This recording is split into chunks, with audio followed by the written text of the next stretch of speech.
we went with a group of yippies to Israel. We fundraised money and we decided to go for a week. We had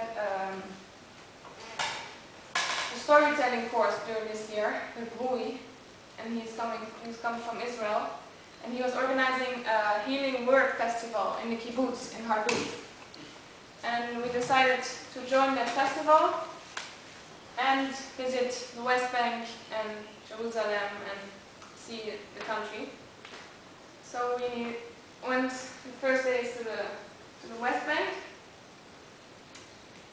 and that was,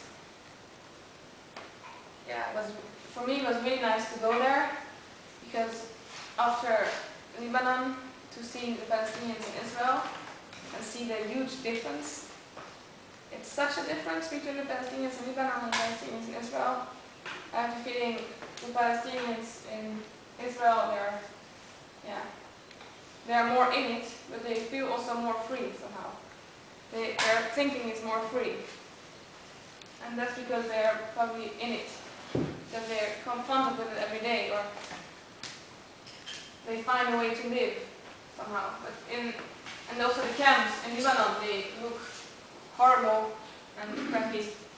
But in the West Bank, I found they were more light and there's more space for them. Although it's still not good, of course.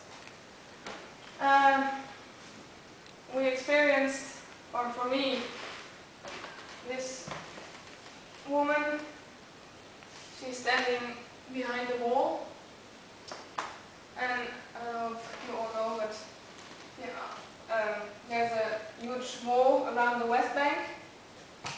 And the West Bank is where the Palestinians live. And in the West Bank, there are a lot of settlements. The settlement means like villages of the Jewish people.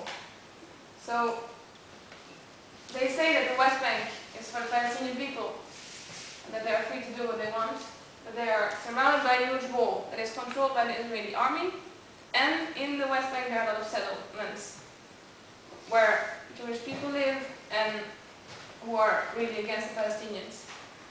So I painted this tree that symbolizes the olive trees in the West Bank and Palestine. A lot of land of the Palestinians is cut apart because of the wall. So they don't have land anymore, and the land that they have in the West Bank is mostly, if they harvest, the settlers make it impossible to harvest. They just kill people or they throw stones at them. And so they're really, And then the woman, for me, was I didn't meet so much women in Lebanon. I didn't meet so much women in Israel, just because they are somehow hidden. And in Lebanon, I saw a big contrast between the modern woman and the religious woman.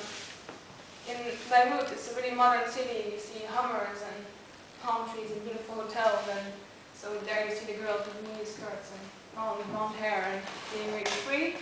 And then you go into Shatila, and that's the refugee camp, and there the women are still religious and more at home, and I have respect for them. It's not that that's something wrong at all.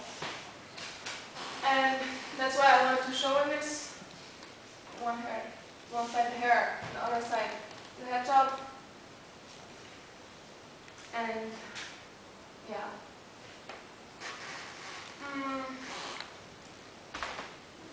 this painting I made after I saw the movie Arna's Children.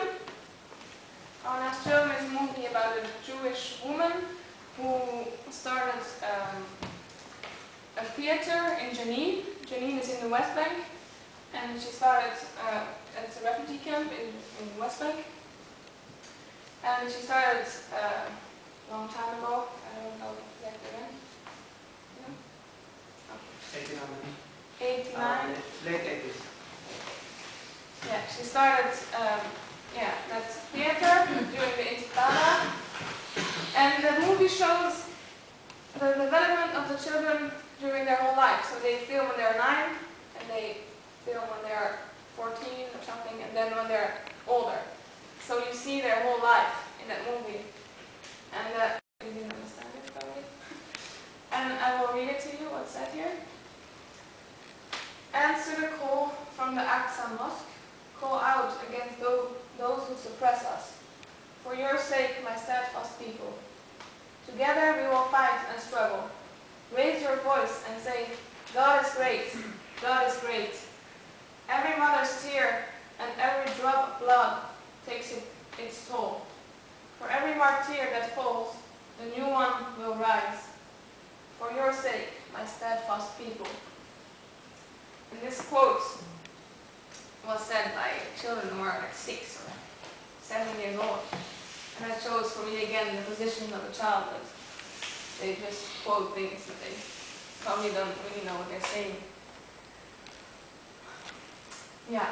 I'm here now, not because I have to leave you all, but just because I have to go on. And I also have the feeling that when I'm leaving this place, there will be more space for me to develop the things that I couldn't do here. And there's just a lot of questions in me that I still need to develop, and they cannot be answered here in this place, but they will be answered when I go somewhere alone, and I will meet you all again.